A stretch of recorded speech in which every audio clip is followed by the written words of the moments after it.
Good morning. My name is Chris Thorne, and welcome back to this week's series of Making Work Work, my interview series where I'm interviewing guest experts on the topic of how we can build better places to work. Now, one of the hot questions going around at the moment is how can we build a more engaged, resilient, and thriving workforce, especially in the time of COVID? And there's a lot of deep questions to be answered by people in HR, learning and development, organizational design, and C-suite executives.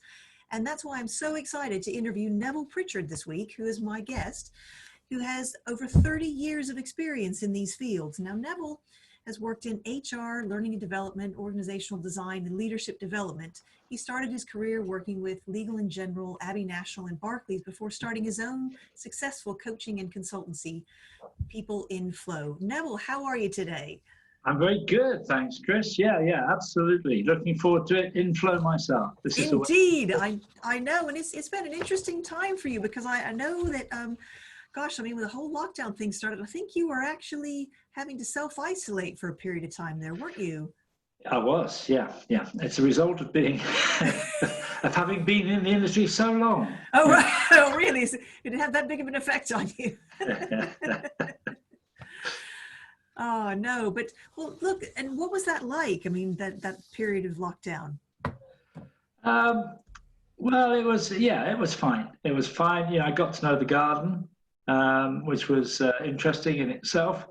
There were parts of the garden I'd never visited. Kind of rediscovering. Are you? And it's really not that big a garden, so. All right. Do you do much gardening then, or? No. No. Okay. But it became something in that period, obviously. But you know, it is about taking responsibility for yourself and for others, and that's kind of how it links in with work anyway, generally. And if it's the right thing to do, then it was the right thing to do. So you know, it made sense. And now I'm the only one in the office, so. So it's very quiet, isn't it? It is very quiet indeed, yeah. Oh, gosh. Well, look, Neville, I mean, take us through how you got to doing what you're doing now. I mean, you've had a fascinating career, and you've been very involved in the CIPD and the Association for Talent Development, chairing their international conference. And I know you're a passionate sportsman, trustee of the Bucks Youth Cricket Club, and a long-time cricket player yourself. So how did you get from where you started to where you are now? It's a lot of people will say, well, it kind of just went that way, and I guess it probably did. Other than the fact that from an early age, so interest in sport generally, rugby, cricket, volleyball, various different sports, just led me down a path which said, well, look, you know, I want to do something in that field, and so initially I started off as a PE teacher. Went to St. Luke's College, and I think that had a big influence on the way I think. So? Well, there were a lot of experiences there when you get to realize kind of where you might add the most value. So I was very, very lucky. I went to a place that had a very high level of performance. You know, it was there were a number of what later in life became British Lions in the rugby team, and a number of very good cricketers, and you kind of start to realize where you can add some value. So not being a bad competitor myself, but also realizing that where I had an insight was in what helped other people to be better than they are today. Wow, fantastic. Whenever you're in a session, it didn't matter how good the other people were, you could just see something, or I could just see something that I thought, well, if they worked on just that one thing, that would make a difference to 5 or 6 things. And then so like a nice domino effect. Yeah. And it occurred to me that therefore it was important to take coaching qualifications, which I did. Unfortunately, that my first coaching qualification I took 41 years ago. Right, wow. I've been coaching for a long time. And at that time I was coaching a local rugby club, and again, understanding how in helping individuals to get better and having a vision for the team performance, how you could work it so that ultimately everything improved in a gearing effect. So you're helping individuals, but you're actually enabling a higher level of team performance. So seeing that in sport, I kind of, when I left teaching and went into insurance, and then realized that it was in the training area that I could add the most value again. Right, okay. So that I could, when working with other people, attending meetings, listening to other people, kind of work out, well, how can we achieve our intent? So understanding where things got to was something that I kind of really always have had a fascination with. How do we help people improve themselves and others and results? Putting all of that together, that's kind of where the passion has been all the way through, and still is. And what yeah. and when you help people to realize that and to unlock that potential and to see that sort of come together, especially with a team environment, what does that give you? It just gives you a sense of satisfaction, but also some level of pride in your own performance. Because if you understand what your role is and you do that well, then you've achieved your result, which has helped them achieve their result. So actually, it's kind of like understanding what your performance is as well. Right. Okay. Oh gosh. So you got into insurance and then sort of then found yourself in training and HR and then evolved through what then? I'd say, yeah. I mean, all of these things were people businesses. You know, I was working in the broker side of the insurance industry in those days, life assurance and pensions and planning, and just realized that everything was around people and helping people to succeed. So the opportunity came with compliance to join the training department, and it just seemed to me that it was a natural place to be. A good fit. Good fit, yeah. But then the career was kind of like training back into sales management, to training management, into leading up a training team, and then changing, going to another organization, and keeping within that learning and development and HR and people support and development sort of function, and all the way through just building and experiencing more and seeing different challenges and being in different organizations all helped to get us to where we are now. And I mean, as you work with these different organizations, did you notice that there were sort of common themes that you found yourself tackling again and again and again? You're the same issues, really. When we resolve the people problems, it's usually those things that are getting in the way of the business performance, aren't they? Yeah. I mean, I've got we use a phrase here at the moment, which is very simple, around agile organizations and agile processes need agile humans first. And I think so often I've been in organizations where, we've looked at things, phases have come through, total quality management, business reengineering, and so on and so forth. All of these things have come through where either the process or the technology has driven the change. Right. And it's either worked or it hasn't worked, depending on the adaptability of the people. Yeah. So it's not new. No, and it's something I've seen in my own experience doing change management programs. It's the same thing. The emphasis always seems to be upon the system and the technology, and because that's the expensive part to put in, really. But actually, what people don't realize is actually the more expensive part is that if you don't focus on the people and bringing them alongside and bringing them on board and helping them see how the change can benefit them, then actually your transformation programs are much more likely to fail. Yeah, I mean, the need to adapt has always been there. Back when I it sounds as if I'm very old, but no, I'm not that old. But going back 40 odd years to the early days, you needed to adapt to change. Things were changing. There were new things coming in. There was new research around people. At the university, I did education, and within that, psychology and philosophy. And I just kind of got to realize that the more we found out about people, the more we didn't know, almost.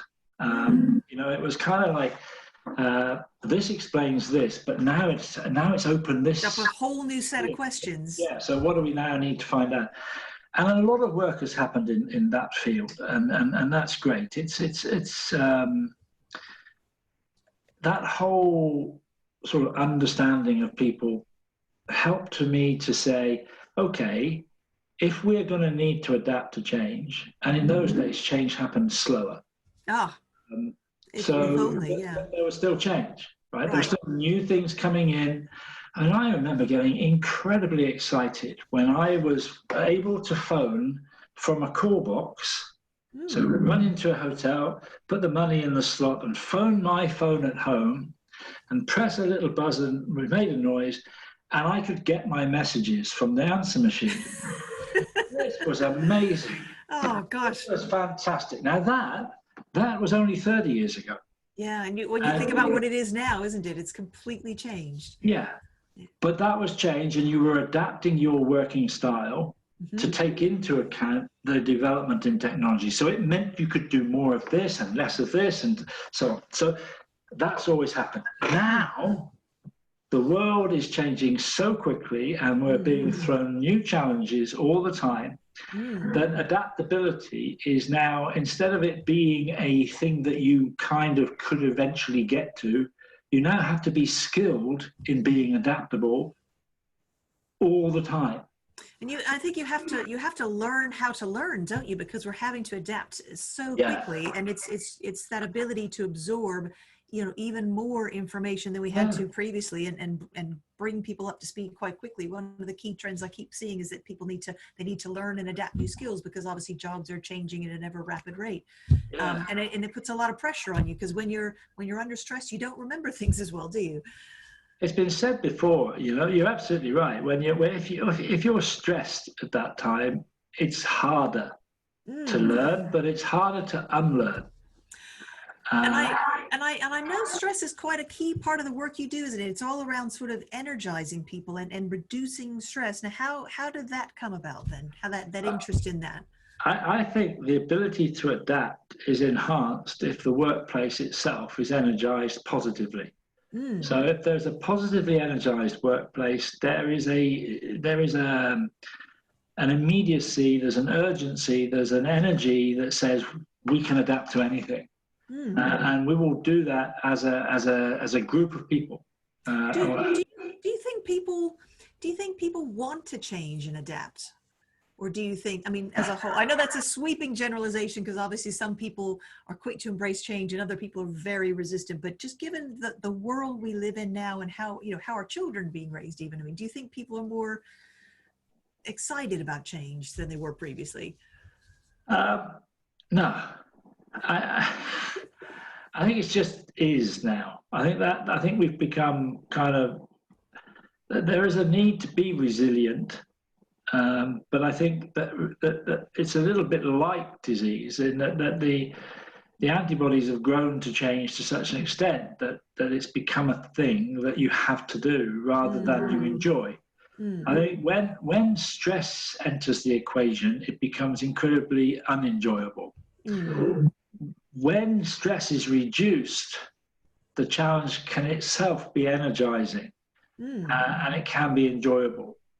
So I think I think the workplace, the working environment, whether or not it's positively energized, is phenomenally important in terms of the ability to enable individuals and teams to adapt and to change and to meet new challenges. And there are going to be times when, no matter how positively energized the workplace is, it just isn't going to happen because economics takes over. And there's nothing you can do about it. You're just absolutely stuffed. But there are times when the workplace and the way in which people are enabled can make a difference to being able to perform to new expectations. So tell me how this philosophy then sort of led into you starting People in Flow. How did that transition come about? Well, I did a lot of years at Legal & General and at Abbey National, all of which were pretty enjoyable, and they were in themselves organizations at that time where you couldn't help but learn about things, about doing things forward, because I think maybe I was fortunate, but I was led by good people. That's so key. Yeah, and they kind of enabled you to succeed, and they wanted you to succeed, and that was a good thing. And I think they were both organizations as well, where people at the very top of the organization also set great examples in terms of their connectivity with people. And they kind of knew everyone. And it was a pretty interesting place to be in those days, you know. They didn't overcomplicate processes either, right? Which was good. Now, as a result of that, workplaces were pretty positive. You know, I remember one of the chief executives or managing directors of Legal & General once telling me after I'd left, he says, it was very rare for someone in the family to leave. Oh, wow. And it was kind of like, yeah, ooh, wow, okay. Right? I understand where you're coming from, because it was, we want everybody to succeed, and in doing so, we will succeed. So, and that's a great philosophy. Yes, building your success on the success of other people. Yeah. I then moved to other organizations where complexity was the order of the day. And perhaps I learned as much there for the other reasons. I'd say it's, and do you think that's more the order of the day in most businesses now? Yeah, I think it was, well, not most, but yeah, a lot. And I think we've got to realize that, I mean, I was fortunate. There were 3 big corporate organizations, and I then took those lessons out into the marketplace. What I've learned in the marketplace is that actually there are an enormous number of people that are not working in big corporates. There are a lot of people working in small and medium-sized enterprises where the workplace challenges are in fact different, where the impact and influence of single individuals make an even bigger difference. Because there's fewer, there's fewer of them, isn't it? Yeah, so, and so you asked me the question about, is there a common thing? One of the most common things that I picked up is so much depends on the individual managers that people have. So much depends on whether those managers are aligned with the organizational intent and purpose or not. So much depends on whether the workplace is encouraging or whether it is over-managed, where, and so much depends on job design and role design and expectation. You know, what is the organization? Is it an organization that is supportive, encouraging, and enabling? Is it an organization where managers look to work out the collective value of what they have and how they're going to achieve what they're responsible for?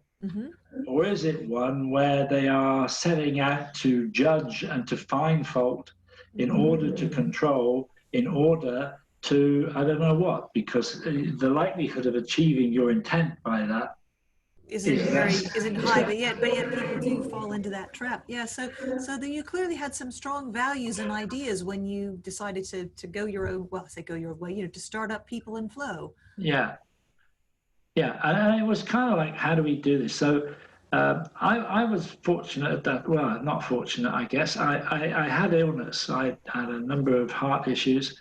I remember you saying, and that was almost like a bit of a wake-up call, wasn't it? A sort of real chance to think and reflect. Yeah, and then you sort of think and reflect, well, where have I struggled? What has caused stress? And you kind of realize that I had been stressed by working out of flow for a long time. Now, very often people think if somebody is good at something, they're clearly in flow.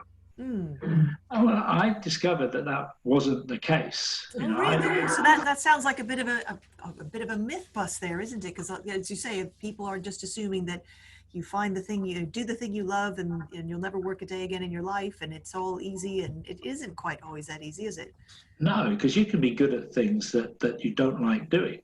You just learn how to do them well, and you can do them. So if you do them very well, it's interesting because I'm a people person. I'm not a numbers person, but I became good at numbers. Not great at numbers, but good at numbers. I took A-level maths. I spent a lot of time trying to understand return on investment and value and impact and measurement systems and controls. And we won a lot of awards by doing that. But I didn't like it. And it was kind of always causing stress, but it was something you were good at. You became known for it, so you start off by doing what you know. Carry on doing, Anyway, it caused a lot of stress. I got ill, and we ended and doing other stuff that really wasn't there. So what is it that I'm doing when I'm in flow, and how can I do more of that, add more value, and look to see how do I organize the workplace so that other people who are genuinely preferring to do certain activity and good at it, because the opposite is true. You can be in flow but not be very good.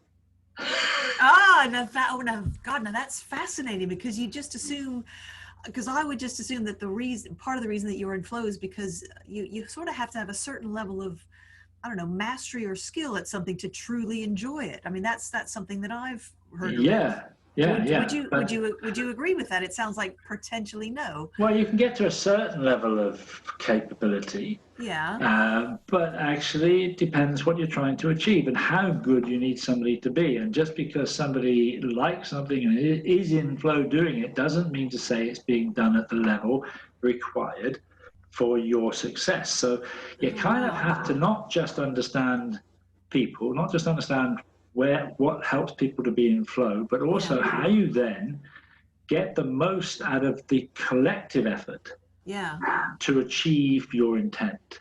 I liken a really good organization to a really good rugby match. Now that's a great analogy. I think that, and I think, we'll get on to, but the place of HR is a fascinating thing for me, because I look at a rugby match, and to me, the referee these days has become the absolutely crucial core person who either makes the game a good game or a bad game. A good referee enables flow. Okay. Just sort of steps back, they're out the way, but people are doing what they need to do. So the good referee is respected, he's listened to, he applies the framework of laws that surround it in such a way that he's enabling the flow of the game. The good ones do that. The bad ones can be overly fussy and the game stops and starts all the time. Or it's because of the performance of individuals, which is causing the referee, who wants to be good but can't be because he's having to deal with issues that we shouldn't need to deal with. Now there's your kind of HR team. The HR team can enable the flow of work, or it can be overly fussy, or it can be caused to be needing to be that because of the behavior of individuals. Certain individuals. Oh wow, what a great analogy.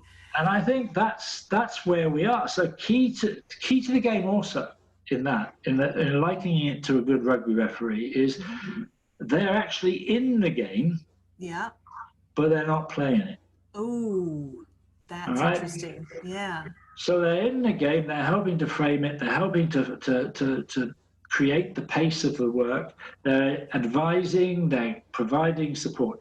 The coach, if you like, the manager, in that case, their job is to work out how, with the strengths that they have, they're going to achieve their intent, and where do you put different people, how long do you need to have, etc., etc. So their job is to work with that and to intervene and to help with the referee from time to time on helping to iron out things. So all of that means that everybody running onto the field is clear, absolutely crystal clear on their responsibilities. And they're crystal clear on the purpose that they're going on with, the intent that they have, the way in which they wish to achieve their intent and their purpose, Yes. and how they're going to play together to achieve that. Now, that to me is a great workplace. And so I kind of think that that's where we can start. That's kind of where I am. And I developed that on in Go Beyond, the first book. We talked about... Tell people about Go Beyond, the book, because you wrote that specifically to help HR people, didn't you, with these sort of questions? With these sort of questions, yeah. And we talked about defense, midfield, and attack. I mean, Go Beyond was saying, look, we've gone into so many organizations and it looks the same. It doesn't feel the same because every organization is unique, different because they got different people there. Yet the HR team are kind of all doing the same thing at the same way, on the same days, having the same meetings, and you're thinking, this can't be right, because you've got a different team and you've got a different set of purpose and you've got a different set of challenges. So ergo, you ought to be looking slightly different to the other people. So how are we going to get that right? And so we talked about, to what extent do you need to have, what are your defense elements, what are your midfield, where are you being creative, and where are you actually really adding value, where's your attack? And we kind of developed this on, this thinking to just exactly what it would look and feel like to be operating in a rapidly changing environment, because that's the other thing about a game of rugby, is that it's changing rapidly. And did this then feed into, because I know you talk about having 6 levels of flow. Now I think, and that's quite an interesting concept. Does that sort of come out of all this then? Yeah. So what are the 6 levels of flow then? Because most people be like, oh, it's just an individual, isn't it? But you talk about it as a wider context. I think you as an individual is the first level of flow. Of course, and in that you have to understand yourself really, really well. Then work itself is the second level of flow. Is work itself in flow? Is the work you are doing necessary? As in the nature of the work, as in have we actually looked at that particular role and basically pulled out all the unnecessary nonsense, or have we looked at how we can streamline processes or automate or delegate, and so really fine-tuning the role so that people get to do what they want to do. And what do you, not just what they want to do, but what needs to be done, but also that we've got the right person doing the right role. Yeah, right person doing the right job, or at least the best person doing the right yes, job. Okay. True. We have, because we can develop people to be better at what they do and to be better selves. Right. Okay. So you in your flow is vital. That's the core. That's the first central level. So we've got the individual, we've got the workplace. We've got the work. Sorry, the work, excuse me. And then the next level is the workplace itself. Right, okay. What is the working environment? Is that in flow? Okay. And then you have the team that you're within. Is that in flow? How are the interactions within that team? Are there silly little disruptors or bullies or people just getting in the way? And then you've got, take that up to the next level and talk about the leaders and the managers. Are they in flow?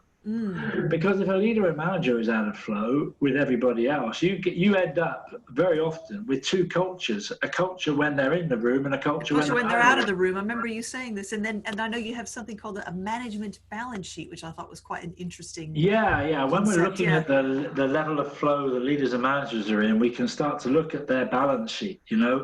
Where are they adding value? Where are they hindering? And we can do that for individual departments as well, such as HR. And finally, the organizational flow. Right. To what extent is the organization as a whole in flow? And it kind of flows in and out the organisation downwards and the individual upwards, in terms of the flow of the flow. So when you go in and work with an organization, would you go in and almost do a bit of a diagnostic, really, to sort of help them assess where they are with these different levels of flow? Yeah, and very much so. And I think that's what organisations need to explore. But in each of those levels, then what can you do to improve it? So we would start necessarily with the individual.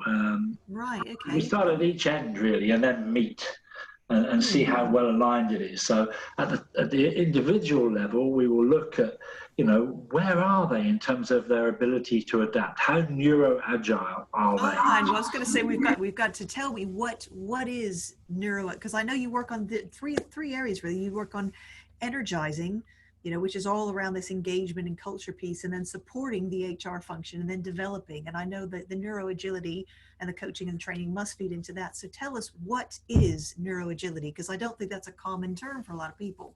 Well, neuroagility is the ability for individuals to adapt and meet new challenges more easily, to learn better, to learn quicker, to pick up new approaches, and to perform to new levels of expectation. It explores, neuroagility is based on each individual's unique neurological design. Wow. And so we have discovered and work with people, and there are in the UK, Full Potential Group are the people that accredit people in this, but there are different accreditors in different countries around Europe and around the world. But effectively what we discovered is there are 7 areas of neurological design. Wow. And there are 6 drivers of brain performance. So one of the neurological design elements is brain fitness. There are 6 elements of brain fitness: your ability to respond to stress, movement, diet. So I call it the Weight Watchers of the brain. Yeah, explain that. What do you mean by that? That's such a great metaphor. Well, it's a profiling tool that is based on science. It's beyond theory. It's proven science, and it explains why those profiling tools based on theory, such as personality and dominant energy and motivation and strengths, why they are what they are. So why are you what you are?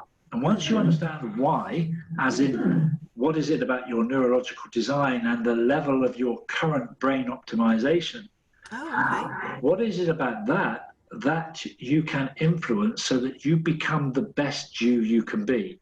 So all of the other profiles that I mentioned are telling you who you are. Like your personality or your strengths. This is explaining the level of who you are that you are today. And what can we do to improve us as individuals? And I think, how can we be more adaptable? How can we learn quicker? How can we pick up things more easily? And I think that's vital. It's vital in so many areas, industries that are needing sort of health and safety levels to improve, where you are looking at making better decisions for longer in the day, or university students where they're set with new challenges, particularly in their first year. Students moving from one type of study to another because of the A levels are different to previous types of study. So how do we help people to understand themselves so that they are able to take responsibility? Because I think that's key. It was coming back to the rugby analogy I showed earlier. The first thing you do as a player and as a referee and as a coach is to be responsible for your own level of performance. Of course, because it all really has to start with the individual. Once you have, once they've completed the diagnostic, I'm assuming, for this tool, what would you do then to help people develop that brain fitness? And are there examples of people that you could talk to us about and to kind of give us a sense of how this works? Yeah, well, I mean, the examples I gave you then were Of the university students. Yeah, but also health and safety. There's an example of let's look at a mine, an open cast mine where unfortunately the operators of the trucks, the huge trucks, there were just too many accidents and fatalities happening. So there was a need to understand why that was. Now, there was a mixture of individual fitness, brain fitness, their ability to concentrate and to adapt to the change later in the day. Yeah. It was the working environment. It was the method of management. So there were a number of factors which come together. Right. And by tackling them one at a time, we could make a difference to the, well, clearly the biggest thing was to reduce fatalities down to zero. That is what happened. Of course. So I mean, this isn't just like a nice sort of bit of brain training. I mean, we're talking about being able to save lives potentially with this. Yeah, and certainly improve them. Yes. And certainly lift levels of energy. If you lift the individual's level of energy, you lift the environment and so on and so on. So that let the 6 levels of flow start to come alive from the bottom up. Yes. When we start to look at neuroagility, but from the top down, when we start to look at the strategic frameworks around which people are working. And so somewhere in the middle of there will be the referee, if you like, the HR team providing the opportunity for people to take responsibility for their performance and their development and the collective responsibility of those that they work with. Take those responsibilities. So they're encouraging opportunities for that to be taken, as well as providing working frameworks that enable the right things to be enabled and encouraged and developed. And managers looking to help people to achieve and help people to perform rather than to judge their performance. So, you know, what we've done is move away from, if you like, performance control to performance enablement. And management, is it controlling or is it enabling? I mean, HR's got a really big job on their hands, don't they? And one of the things I found quite interesting is that you seem to be one of the few consultancies that actually goes in and does almost like a 360 for an HR function and department in terms of looking at that department and how they are functioning in the business to support them. Yeah, I think it is such a key role. It is such a key role because every individual is uniquely different in their neurological design, so every organization is uniquely different in the way and who they have working for them, what they're trying to achieve and so forth. So we will always try to understand right up front what the intended impact is for the organization. What's the organization's purpose? What's its intent? Why are you doing this? Why are you doing this? What are you actually trying to achieve that will deliver your purpose? And if we can clarify that with everybody at the top and make sure that's aligned, we start to build intended impact grids at every team and every individual level, so that there is a natural flow from every role through to the achievement of purpose and intent. If we can achieve that, if the HR function is helping to achieve that, then fantastic. If not, or somewhere there is a misalignment, somewhere it is not integrated, somewhere people are not being informed of the things that will matter, that will change, somewhere there's a lack of coordination or there's a lack of collective responsibility. And if we can get inside that, we can sort of help with that. So where is the balance, coming back to what I said before, midfield, defense, attack, where's the balance of activity within that organization's HR team to enable it to achieve its value in the game, in that, you know, in the organization achieving its purpose. So we would look at a 360. It is fascinating to see. It does rely on perception, but equally we will look at key measures, different measures, to see, well, to what extent is the organisation achieving its intent? Where are the points of impact? Where are the points of negative impact? What's the hidden wiring in the organisation? How do we impact and change that? And there's so much going on at the moment, right? There are so many demands on people functions and people support, and trying to understand difference. I talked to somebody the other day about, diversity and inclusivity and difference, and where they were focusing, and they were focusing on race and gender. And I'm thinking, well, that's fine. But that's only, it's only a part of it though, isn't it? There's so much more to it. There's so much more to it. Difference to me is a key problem, because when people understand it and can enable every individual to be the best that they can possibly be, to be as neuroagile as they can be, to be as capable as they can be, to be as technically competent as they can be, because there are so many dimensions to being good, right?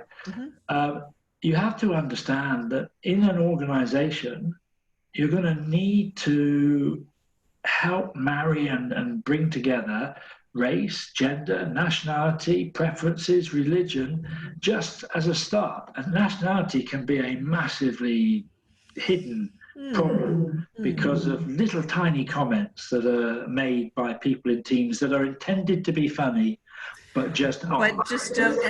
And it's all those little day-to-day conversations that create the culture, isn't it? And the environment. And it's the environment, and what's allowed and what isn't, and what's got away with and what isn't. And then behind that, you've got all the other inner elements of difference around neurodesign, neuroagility, personality, strengths, interests, dominant energies, team role preferences, and more. And one that I think we kind of just keep missing, because I don't know why it's never really picked up on, and that's educational background and class. You can just make all the other differences taken and understood, but there's still that hidden problem that whether acceptance, whether integration, whether inclusivity, all the others can be whatever they are, but there's still that one that underlies our society. And I was reading a while back, I was reading an article, I think it was the Harvard Business Review, and they talked about a study where they actually measured people's brain development depending upon the actual environment they grew up in. And what they were finding is that people who had grown up in an environment where they were under constant threat and stress, their threat and survival response was far more developed than, say, like what we might consider our emotional intelligence, because they were constantly having to look out for threats, and that part of the brain, to be more empathetic and aware and understanding of other people, they were not able to develop that part of the brain because they were in a constant survival mode. And it was talking about the need to then help those people to then, as you would say, kind of develop that part of the brain, those skills, those empathy, that understanding. Yeah, and that can happen in any of the other given, you put a grid up, it can be happening in any of the other elements. And it becomes ultra defensive. As an individual, the first thing is to be defensive and defensive. It's a survival mechanism, isn't it? We don't want to be. Yeah, exactly. Is that something that neuroagility could help people with? Almost certainly, to help understand yourself and understand what makes you tick and helps you, but it would need to be in context. It needs to be it would need to be in the hands of a good coach. A good coach enabling the individual to work things out and work through what it's telling them. Right. So I think the concept itself doesn't really come alive unless it's in the hands of someone that knows how to use it properly. Yeah. Is there any advice that you would give people in HR that are, I mean, because we've talked through so many areas and so many things they need to think about. And I know you spoke before about the need for them to go beyond just, frameworks and kind of working in isolation, and everything now is about the experience economy and interaction and touch points. And, if I was an HR leader, I might be sitting here thinking, oh, for goodness sake, what are like the top 3 things I really need to kind of, focus on with all this? Well, number one is be absolutely clear on the purpose and intent of the organization and its intended impact. Yeah. In, what it and how the executive actually would wish that to be achieved. So how do they wish to achieve their purpose intent, and therefore to discuss with them and advise as a real expert the frameworks that would enable that to happen. When we start to look at organizational transformation, it's kind of, I just look at the number of transformations where have happened in recent years where at the end of the transformation nothing's really changed. There's been a whole lot of people gone out and a whole lot of new people come in. Yep. And nothing's really changed because fundamentally the mindset of the organization is the same. Yeah. Oh, wow. So if we're going to talk about transformation, why do we need it? Well, because if we're not moving forward, we're sort of standing still, really. And whether we like change or not, it's always upon us, isn't it? Well, yeah, but that, you see, that assumes that you're not actually trying to achieve your purpose. So if we're clear on our purpose and intent, and we've been driving towards it, and if that hasn't changed, what will change is the environment within which you're trying to achieve it. Right. The world is changing quickly. There is new technology which may or may not help you achieve your purpose and intent better.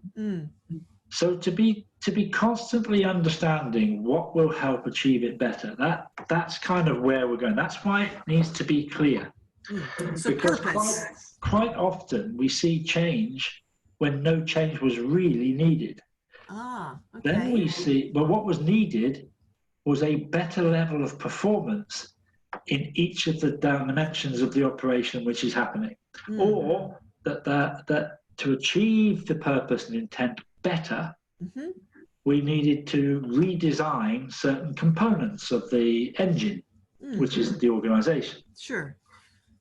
Or because other people playing the same game, playing the same market, trying to achieve the same purpose and intent, have come up with new ways of doing it, which are better. So we've got to start to look at the way we are playing, and we've got to look at our players, and we've got to say, well, can we reorganize? Can we develop? Can we improve? Can we upskill? Can we change the way they play, the way they operate, the way they contribute to achieve a better result?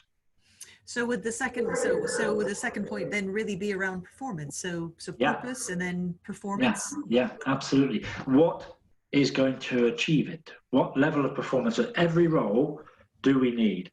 And are we getting it? And if not, how can we develop it better? And thirdly, I think, is just to understand that you are working in a unique organization, and you need to be the person who is the expert in how the people will contribute. And I remember being in board meetings in the past where, not as a member of the main board, but as advisor in an advisory capacity, when change has been discussed, what will be the impact of this on our people, and how do we help our people to make the most of the opportunity of the change and to treat it as an opportunity? It gives us that chance in that room to get all minds together on the size of the challenge when it comes to people as well as process. And what will get in the way, and it enables a reasonable timeline for change to be, and for the new level of intent and to be achieved towards a greater purpose. And I think that's kind of vital. I think we spent a lot of time trying to be in the boardroom without really understanding what value we can add once we're in there. So just sort of playing devil's advocate, because I know some people say that, you know, there's a lot of organizations or HR people out there that, you know, they get it, you know, they understand this, they understand that this is what we need to be doing and why, and then they're kind of that piggy in the middle where, you know, they have to try and drive change and performance down through the organization, but then they have to sometimes be able to convince senior management of the value of doing some of these things. So what would you say to them if they're, you know, if you're an HR person and you've got senior management and you really aren't aligned, they don't get it. They don't see the importance of some of these things. They're too bottom line focused. Well, I think that sort of, we talk about integrated, informed, collaborative and coordinated leadership and management. And that HR are not apart from that. You know, one of our fundamental rules is there is no such thing as the business. You know, this entity called the business. Yeah, it's the rest of the business. So you are part of the game. You know, it's a bit like the rugby referee. You're in the game. You're in it. You're in it. You have a role to play. Yeah. It is not that you haven't got a role to play. You have a role to play. You're just not one of the, if you like, production people. You're not one of the people who are going to achieve the result on your own. But you're going to have a massive influence over the result. And the way people respond to the way in which you frame it is going to have a massive impact on the result. Yeah. So to realize that that's your position, number one. Number two is to say, okay, well, given that being the case, our role then is to help to look at, provide information that will enhance the integrated collaborative and coordination. What data, what information, what stories, what insight into the organization is going to influence the way in which we actually achieve those results. And you have to be clear in the first place as to the way in which they wish to achieve it. So there are a lot of organizations that come out, an executive board will go away for a few days, come back and say, we're going to be this. And they come up with a half a dozen words that is going to be amazing to work here. It's going to be fantastic. And then within 10 minutes, they go and do something that is completely counter to what they just said. Yeah. So then, if that is true, then you are going to be the ones who hold them as well as everybody else accountable to the vision and the mission. Yeah. And you're the one with the yellow cards in your pocket. And you're the ones who've got to be able to go there and say, now if that's not the case, if that's not the case, if the perceived value of your contribution in the organization does not allow that, as in we'll decide. As in there, yeah. Then, frankly, it's a really tough job. Because I can see that. You've got to find a new way of achieving that point where that is the case. Yeah. And so now data becomes even more important. Yeah. So that you can build a solid business case with some numbers and facts to back up what you're asserting. Yeah, but not handing it over and saying, so now with this data, you manage this department. It's no. You with this data now go and do something in your own departments to change the result. Right. It's not bringing you back and inviting you to manage my own department. That's my game. I'll deal with this. I'll do that, yeah. Yeah. So we now need to find data which helps inform better results in the workplace. Right. And I think that's key and important. And it's not going to be achieved by little five questionnaires going out every 10 minutes. No. It really needs to be some level of depth that can enable debate and discussion, and so that clarity is achieved. Not everywhere has to be, super this or super that, and there may be, quite rightly, a number of subcultures within an organization because that's where people of certain types, that's how they operate best. Oh, sorry. Can you say that again? The recording just hung there for a second. Sorry. So there will be different parts of the organization where quite rightly there will be subcultures. Yes. But those subcultures have to ultimately come together in a way under the leadership that actually achieves a unique organizational flow. Right. And it means that it's okay for accounts to have a different working environment to sales. Quite okay, but it's not okay for the behaviors in each to be vastly different. Right. Okay. And so what is it you wish it to be? And how are we going to achieve that? And where, when it is that, are we achieving great results? And where, when it isn't, are we not? And so on and so forth. So it's understanding what data makes a difference. That is so powerful. I mean, Neville, this has been fantastic. It's so many great insights you've been sharing here. I mean, just to sort of pull this all together, I mean, is there anything that you are particularly working on or researching at the moment that you're excited about or that you'd like to share? I think I have spent a great deal of time in the last few months really getting inside neuroagility as a topic, along with really understanding how that works and comes together with digital dexterity. Right. I think those two skills, because I think they are ultimately skills. The skill of being more neuroagile and how you manage your own neuroagility and develop it, how you improve your own digital dexterity, where you can get support in each of these things. I think I've tried to get inside and understand that better, because I think it does, from one end of the telescope, it really starts with the individual. Understanding at the other end of the table how organizations can respond through people to the challenges of today. Well,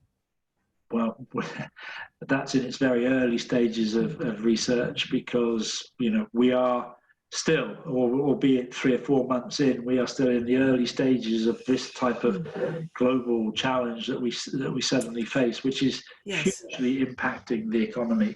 Oh gosh, yeah. And so where that all meets, well, we don't really know yet. It will become clear, but we've got to be on the front of it, I think. And so we're I'm dealing with what I can at the moment, which is to understand neuroagility deeper, better, and to understand how it can make a difference, and also to start really getting inside and understanding the economic impacts of where we're going to struggle, where we're going to be strong. Right. Oh gosh, fantastic. So, I mean, if people want to know more about People in Flow and how you can help, because you have such a depth and breadth of offerings. You've got the podcast, you've got you're writing a follow-up to your book, Go Beyond. You've got People in Flow TV. And of course, there's several fantastic training programs as well as coaching. How can they find you? I think the easiest thing is simply to look at our website, www.peopleinflow.com. Yes. And right now, I'd also encourage them to look at neuroagility, depending on which country they're in, to explore who the creditors in those countries are, who the partners are. And a good place to start is www.neurolinkeurope.com. Right. Okay. And I think that would be good. I think it is a big challenge to keep up to speed. But I think the world is people, and we've got to try and help as many people as possible. I think that's key. And I love that as a sort of nice wrap up. The world is people, and obviously people are our future, and investing time and energy to create better places to work for your people is one of the smartest business investments that you can make. I hope that you've enjoyed this week's edition of Making Work Work. Neville, thank you again for your time and very kindly coming on and being a guest for us, and I'll see you next week. Thank you, Chris. It's been a pleasure.